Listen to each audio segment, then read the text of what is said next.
welcome to Jon News. Yeah, I'm desperate, really desperate. I'm still at home, still sick. I feel a tiny bit better, but Vanessa now got the same shit as me, so I definitely will stay here and take care of her. I actually intended going to the studio, making music, enjoying the big speakers and everything, but this is not going to happen today. So yeah, first edition of Jon News. Kind of sounds stupid, so maybe EDM news is better. First up, actually something that is already quite old. It's the split up, break up of Dash Berlin. You might know the guys, 3 of them, they make music all together, and 2 of them excluded actually the one that started everything, which is really sad, kind of ridiculous. I don't know why they did it, but they pushed him out of all of the social media control and he's not allowed to perform anymore under the Dash Berlin artist name. I mean, we've seen that happening a lot in pop rock for bands. They split up every couple of years and replace people. I don't know if you know, but Kraftwerk, which is also here from this side of my hometown, I think they only got like 1 or 2 members that are still part of it from the very beginning. It's just to make money. They still use the same name and some guys are performing, but it's actually not the ones that made the music, why people actually love Kraftwerk. But nevertheless, I think this is really disgusting. That's not something you do. If you're not happy, you talk and try to find a solution. And if you still can't find any solution, then you try to agree on how to actually split. But secretly behind his back to just take everything away and leave him with basically nothing or in a very hard position. But that's just how the business sometimes is. He's now performing with his own name again, and there were rumors and like small videos by the other 2 guys stating or letting you read between the lines that their biggest hits weren't actually made with all 3 members, so just those 2. So they were jealous that another one also participated with the success. But that's how it is. Like when you're 3 people, not always all 3 people will have the equal share writing a song or an album or whatever, so just get over it. Sometimes other people will benefit from you, sometimes you will benefit from them. If someone is sick, still 2 people can perform, you still make money. You could even split and let someone DJ in Africa, another one in India, another one in the US. I mean, there are some advantages, disadvantages. Just let me know what you think about this situation and how this will actually solve, because I would definitely 100% take this to court. Next up, small news. Tomorrowland's main stage designer is bankrupt, which is kind of sad. I don't know how these kind of things happen, but that's, again, the weird business side. Sometimes companies do like a really nice, amazing job and they still go bankrupt. This also happens a lot in the film industry. A lot of those companies making the special effects, they are broke right when the film gets actually released. It's usually because they offer their service for a fixed fee that is way below everyone else's offer just to get the offer, and at the end it costs of course more and then they have to pay it out of their pocket. Anyways, Tomorrowland confirmed that this will have no effect on the festival, and that anyways they always had multiple companies taking care of the stages, so your Tomorrowland experience won't be bothered by this. Then also something recent, Fortnite and Marshmallow. I don't know. I really don't know. I like the music. At the beginning, I thought like the helmet and everything was like a goofy, gimmicky kind of marketing thing, and I still think it is, but it's also kind of brilliant because it works. He's now a character in one of the most successful games, you could almost call it ever. Like everyone is playing it that is young. I don't play it. I'm too old for Fortnite and I'm not really a shooter fan.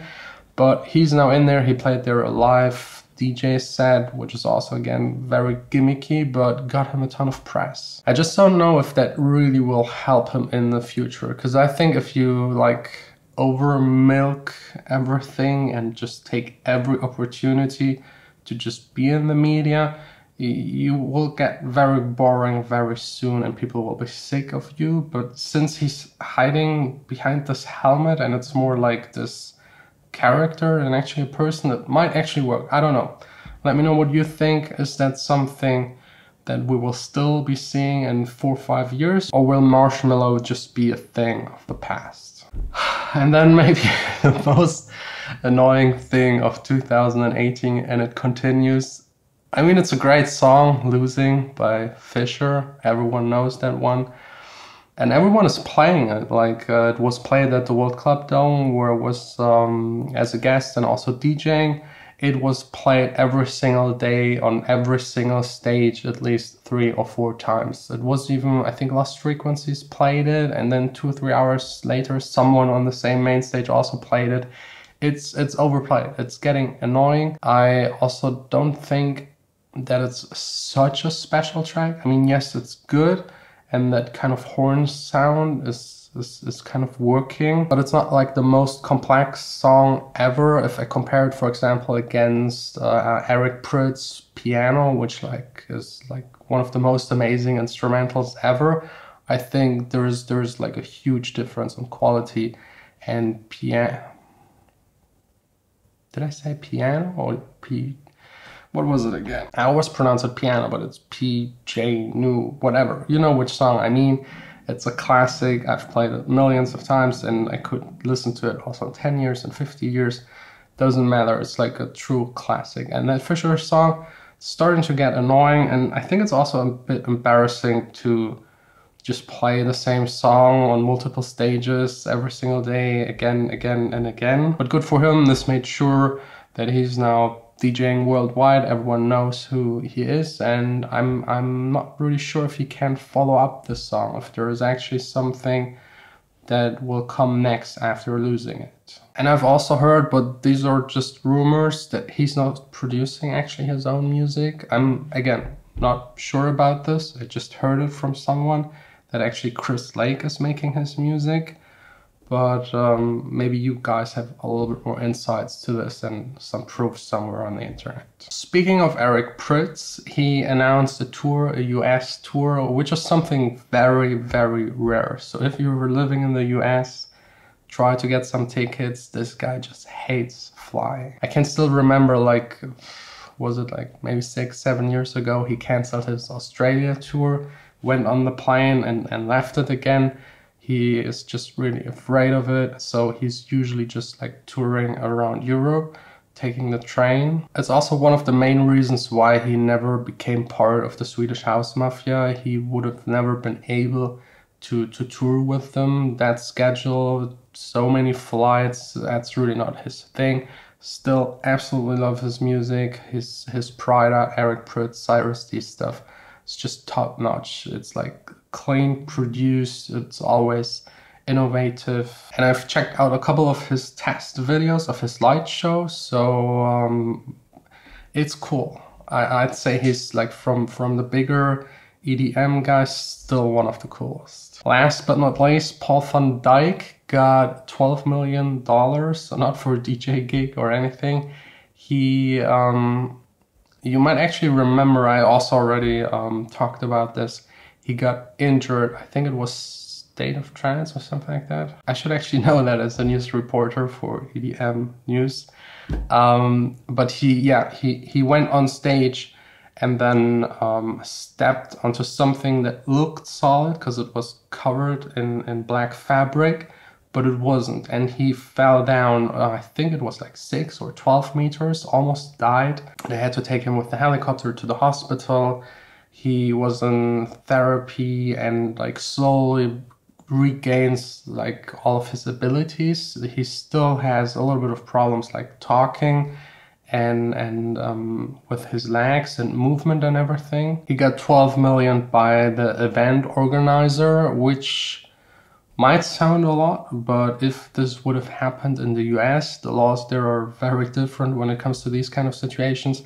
I think it would have been like way more, like 12 millions as a compensation for almost dying, medical bills, and the loss of being able to perform is not really that much for Paul van Dyk. But I think here in this case, it's more like trying to prove a point. He went through with this case just to win it, not because of the money for sure. I mean, he can be like one of the luckiest person alive that he's still alive, and he's actually back to touring with less gigs, but he's still touring again. So anyways, thanks a lot for watching. This was the very first episode of EDM news. It might be the last one forever. I don't know. Let me know if you guys are interested in more of these episodes. Maybe it's something we could do like every week, every 2 weeks, every month. So see you again tomorrow. Tomorrow 100% back to the studio no matter what. I will go there even if I still feel as bad as today. It's still fever. It's crazy, like 2.5 days fever. It's like, it's disgusting.